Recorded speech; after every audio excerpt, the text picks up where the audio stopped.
Do you even know how to do your job? Evelyn Monroe's sharp voice cut through the elegant hum of Donovan's fine dining restaurant like a blade. Heads turned. Glasses paused midair. The tension spread like ripples in a still pond. The opulence of the crystal chandeliers and the soft glow of candlelight seemed to shrink under the weight of her disdain. Evelyn leaned back in her chair, her diamond necklace catching the light as she stared down a young waitress who stood frozen, trembling slightly. Evelyn's friends exchanged amused glances, their expensive perfumes mingling with the rich aroma of the dishes on their table. This was Evelyn's domain, and she relished every second of it. The night had started like any other at Donovan's, a beacon of sophistication nestled in the heart of San Diego. Patrons arrived in sleek cars, stepping into a world of plush carpets, polished silverware, and discreet classical music. Among the waitstaff was Emily, a hardworking young woman juggling extra shifts to save for college. She had her own dreams, though tonight, those dreams seemed buried under exhaustion. Emily carefully carried a tray laden with wine glasses toward Evelyn's table. Her focus was unshakable until her ankle twisted slightly on the carpeted floor. A single glass wobbled, then steadied. It didn't fall, but Evelyn noticed. Her piercing gaze fixed on the waitress, and a cruel smirk formed on her lips. "Unbelievable," Evelyn whispered to her friends, loud enough for Emily to hear. "They'll hire anyone these days." Laughter bubbled around the table, muffled but biting. Emily swallowed hard, blinking back tears as she reached their table. "Here you are, ladies," she said quietly, setting down their wine. Her voice was steady, but her hands betrayed her nerves. Evelyn tilted her head, inspecting the glasses as if searching for a flaw. "This one has a smudge," she declared, though it didn't. "Take it back. Bring another. And be quick about it." Emily nodded and retreated, her cheeks burning. Other diners whispered among themselves, uncomfortable yet unwilling to intervene. Across the room, a man in a simple gray suit observed the scene. He was seated alone at a corner table, his posture unassuming but his eyes sharp. He didn't react, but his gaze lingered on Emily as she disappeared into the kitchen. "Honestly, Evelyn," one of her friends chimed in, "you're too much sometimes." Evelyn shrugged, unbothered. "It's not my fault if people can't do their jobs properly. Standards matter, ladies. If I don't speak up, who will?" Her friends nodded in half-hearted agreement, though a flicker of discomfort crossed their faces. Evelyn, however, remained impervious. She thrived on control, on being the loudest voice in any room. When Emily returned with a fresh glass, her hand steadier this time, Evelyn barely acknowledged her. "Finally," she muttered, waving a dismissive hand. "Maybe next time, don't take so long." Emily's quiet "Yes, ma'am," was drowned out by Evelyn's laughter. The waitress walked away, her steps hurried, but not before the man in the gray suit caught her eye. There was something in his expression, a mix of understanding and quiet resolve. Emily hesitated for a fraction of a second, then moved on. Evelyn's meal arrived shortly after. She inspected the plate with a critical eye, her lips pursed. "Is this supposed to be medium rare?" she demanded, pointing her fork at the steak. "It looks overcooked." Emily, who had just delivered the dish, stepped back nervously. "I'm sorry, ma'am. I can take it back and have the chef prepare another." Evelyn rolled her eyes dramatically. "Do you think I have all night? Just fix it. And hurry." Her friends giggled again, the sound grating to those seated nearby. Emily hurried to the kitchen, her face flushed. This wasn't the first time she'd dealt with a rude customer, but something about Evelyn's demeanor stung deeper. Maybe it was the deliberate cruelty, the way Evelyn seemed to enjoy her humiliation. The man in the gray suit set down his fork and leaned back, watching Evelyn with a thoughtful expression. His gaze shifted briefly to the kitchen doors before he signaled for the manager. The two exchanged quiet words, and the manager's face tightened with concern. Whatever had been said, it set something in motion. Back at Evelyn's table, the mood was jubilant. She reveled in her small victory, savoring the control she wielded over Emily. Did you see how she almost dropped the tray earlier? Evelyn said, laughing. She looked like a newborn deer trying to walk. The words drew more laughter, but this time, it felt strained. Other patrons exchanged uneasy glances. The atmosphere in the restaurant grew heavy, an unspoken tension thickening the air. When Emily returned with the corrected plate, she placed it down gently and stepped back. Here you are, ma'am. The chef prepared this fresh for you. Evelyn sniffed. I guess it'll do, she said. Next time, get it right the first time. Her voice was loud enough to ensure everyone nearby could hear. Emily's hands clenched at her sides as she walked away, her composure threatening to crack. From his corner, the man in the gray suit stood and approached the manager once more. This time, their conversation was briefer but clearly decisive. Evelyn, oblivious, turned back to her friends, launching into a story about her recent luxury vacation.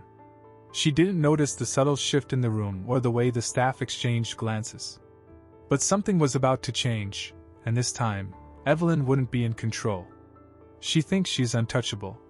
The manager's hushed words rippled through the kitchen like a shockwave. But she's about to find out otherwise. The room fell silent. Emily, mid-step, froze in place. What could he mean? And why was the man in the gray suit nodding so calmly, as if this had all been part of a plan?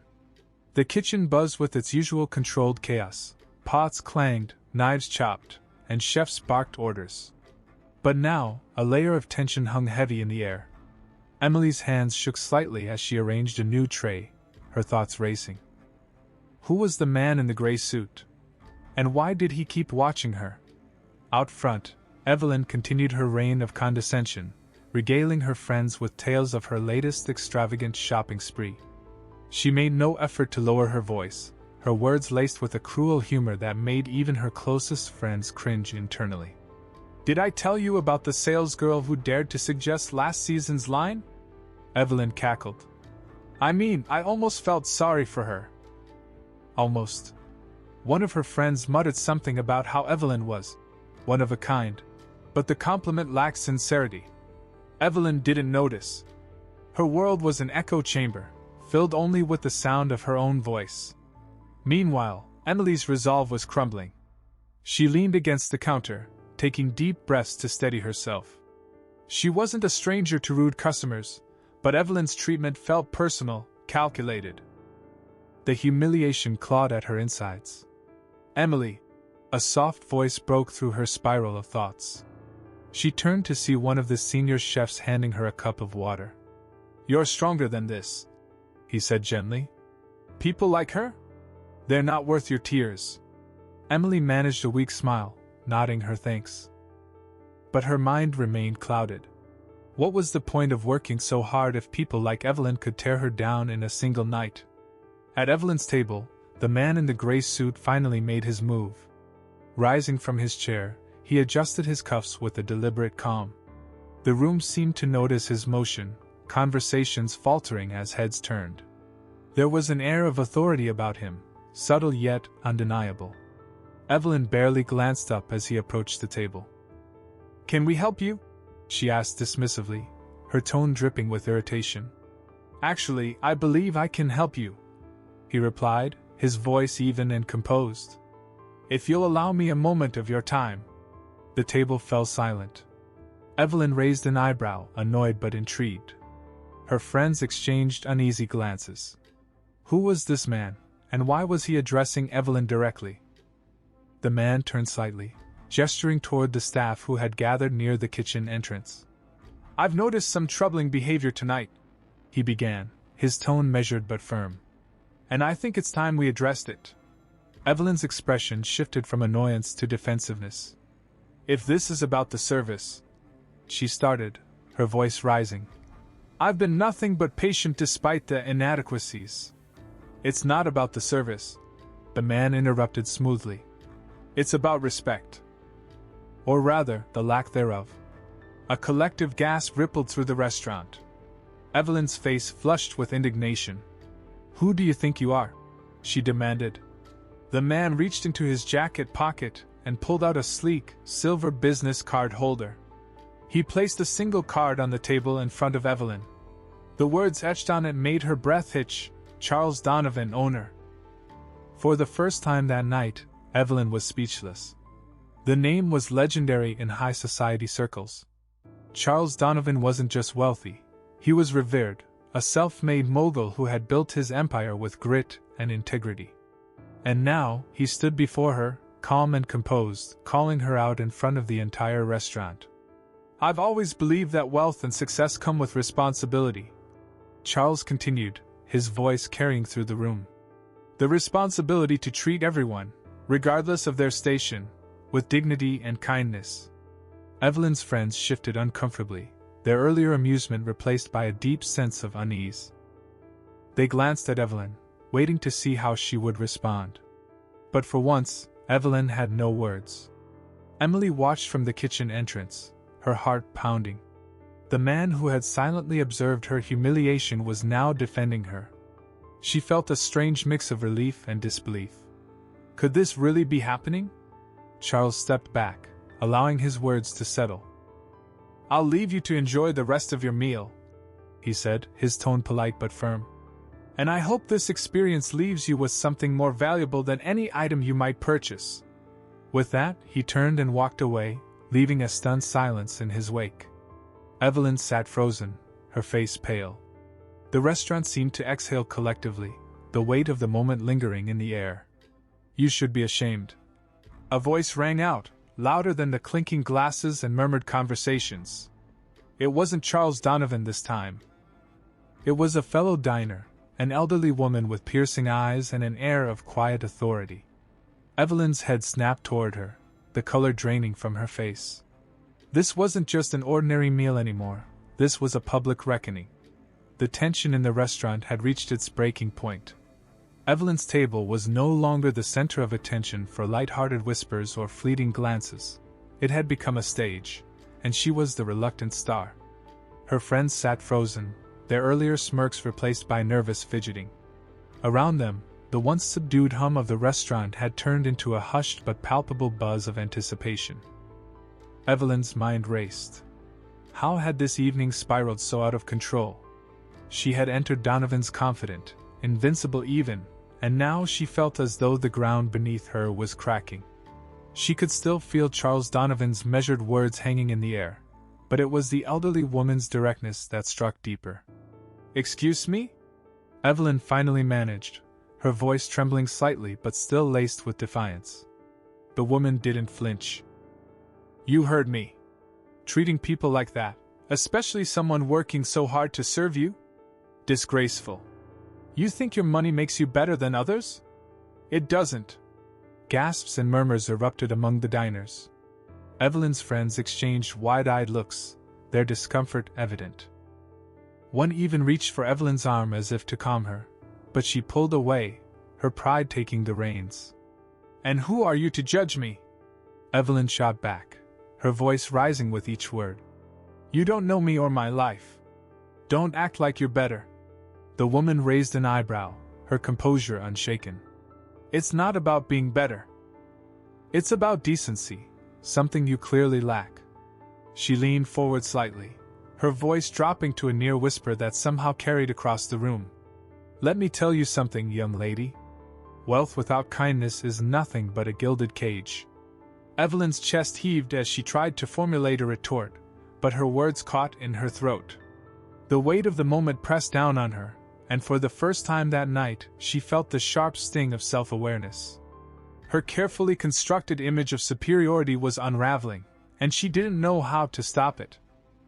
Emily, watching from the edge of the kitchen, felt her heart pound. She'd spent the evening swallowing her pride, holding back tears, and convincing herself that Evelyn's cruelty was just another part of the job. But now, seeing someone stand up for her so boldly, it sparked something inside her. A flicker of hope, a glimmer of strength. Charles Donovan observed the scene from his table, his expression inscrutable. He planned to step in, but the elderly woman's intervention had shifted the dynamic in a way even he hadn't anticipated. There was a lesson unfolding here, one Evelyn Monroe needed to learn without further interference. The restaurant manager, sensing the growing tension, approached Evelyn's table cautiously. "Is everything all right here?" he asked, his voice carefully neutral but his eyes darting between Evelyn and the woman. Evelyn opened her mouth, ready to demand that the woman be removed, but she hesitated. The weight of the room's collective judgment was suffocating. She could feel it in the way people avoided her gaze yet leaned in to catch every word. If she pushed too far, she risked losing what little control she had left. "Fine," she said tightly, forcing a smile that didn't reach her eyes. "Everything's fine."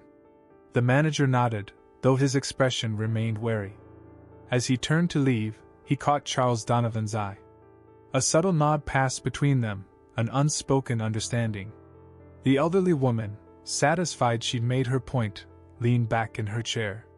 But before she let the moment pass, she added one final remark. "Remember, dear, the people you look down on today might be the very ones you need tomorrow." Evelyn's friends shifted uncomfortably, their attempts to defuse the situation now abandoned. The table fell into an awkward silence as Evelyn's gaze dropped to her plate. Her hands trembled slightly as she picked up her fork, but the appetite she'd flaunted earlier had vanished. Emily's break in the kitchen was short-lived. A soft knock at the door drew her attention, and she turned to find Charles Donovan standing there. He gestured for her to step outside, his expression kind but serious. "Emily," he began, his voice steady, "you've handled tonight with grace that many people twice your age couldn't manage. I hope you know that the way you were treated is a reflection of her, not you." Emily nodded, her throat tightening with emotion. "Thank you," she whispered, her voice barely audible. Charles hesitated, then added, "There's more to come tonight, and I need you to trust me. Can you do that?" She met his gaze, her confusion evident but her trust unwavering. "Yes, sir." Charles smiled faintly. "Good. Now, let's show her what true dignity looks like. You have no idea who you're messing with," Evelyn hissed, her voice trembling with rage and desperation. She leaned forward, her diamond bracelet clinking against the table as she stared down Charles Donovan. But Charles didn't flinch. His calm smile only fueled her fury. "Oh, Evelyn," he said, his voice low and deliberate. "I know exactly who I'm dealing with. The question is, do you?" The room went silent once again, the tension more suffocating than ever. Evelyn's bravado was slipping, and the crowd could sense it. Her once confident posture now seemed forced, her laughter hollow. For the first time, she was no longer in control. Evelyn's friends looked at her nervously, clearly unsure of how to handle the situation. One reached for her glass of wine, but Evelyn's sharp glare stopped her mid-motion. She couldn't afford to show weakness, not here, not now. Charles Donovan's steady gaze never wavered. "I've built this place from the ground up," he said, his voice carrying a quiet strength. "Every brick, every light, every detail was chosen with care. And the people who work here?" He gestured toward the kitchen, where Emily stood watching, her expression a mix of fear and hope. "They're part of that foundation. Disrespect them, and you disrespect everything this place stands for." Evelyn scoffed, though the sound lacked its usual edge. "Spare me the speech," she snapped. "You don't scare me, Donovan." "Good," he replied smoothly. "Because this isn't about fear. It's about accountability." At that moment, the manager returned, holding a folder. He handed it to Charles, who opened it calmly and pulled out several papers. The diners leaned in, their curiosity piqued. "You see, Evelyn," Charles began, "when you frequent a place like Donovan's, you leave a trail. Reservations, orders, special requests, everything." He held up a piece of paper with Evelyn's name printed boldly at the top. "And when someone's behavior crosses a certain line, it's my responsibility to act." Evelyn's eyes widened as she realized what he meant. "You can't be serious," she said, her voice faltering. Charles raised an eyebrow. "Oh, I am. Effective immediately, you are no longer welcome at Donovan's. Your name is on a list that ensures you won't step foot in this establishment, or any others under my ownership." The collective gasp from the crowd was deafening. Evelyn's face flushed red as she struggled to process what was happening. "You think you can do this?" she shouted, her voice cracking. "Do you know who I am?" Charles tilted his head slightly. "I do. And that's exactly why I'm doing it." The crowd erupted into whispers. Some diners clapped softly, while others exchanged incredulous looks. Evelyn's friends began to inch away, clearly eager to distance themselves from the spectacle. Emily watched from the kitchen, her heart racing. She couldn't believe what she was seeing. The man who had quietly observed her humiliation all night had turned the tables in a way she never imagined. Evelyn's hands shook as she grabbed her purse and stood abruptly. "This isn't over," she spat, her voice venomous. "You'll regret this, Donovan." Charles remained unfazed. "Perhaps," he said simply. "But tonight, I think the lesson is yours to learn." As Evelyn stormed out, the room erupted in applause. It wasn't loud or rowdy, but it was powerful. It was a collective acknowledgement of justice served. Emily stepped forward hesitantly, unsure if she should approach Charles. He turned to her, his expression softening. "Emily," he said, "you handled yourself with dignity tonight. I'm proud of you." She felt tears prick her eyes but managed to smile. "Thank you," she whispered. Charles nodded. "Remember, people like Evelyn are loud, but they're not strong. Never let them make you feel small." The rest of the evening passed peacefully, but the events of the night lingered in everyone's minds. Patrons left bigger tips, some stopped to thank the staff personally, and the atmosphere in Donovan's felt lighter, more united. As Emily cleaned up her section, she found an envelope tucked under one of the plates. Inside was a note in Charles's handwriting. "Kindness is strength. Tonight you proved that." And beneath it, a check large enough to cover her first year of college tuition. Emily's hands trembled as she read the note, her heart swelling with gratitude. For the first time in a long time, she felt seen, valued, empowered. Evelyn, meanwhile, sat in her car, gripping the steering wheel with white-knuckled hands. Her reflection in the rearview mirror stared back at her, haunted and unrecognizable. The cracks in her armor were now impossible to ignore. She'd lost control of the narrative, and for once, she was forced to confront the person she'd become. But whether or not she'd change, that was a question only time could answer.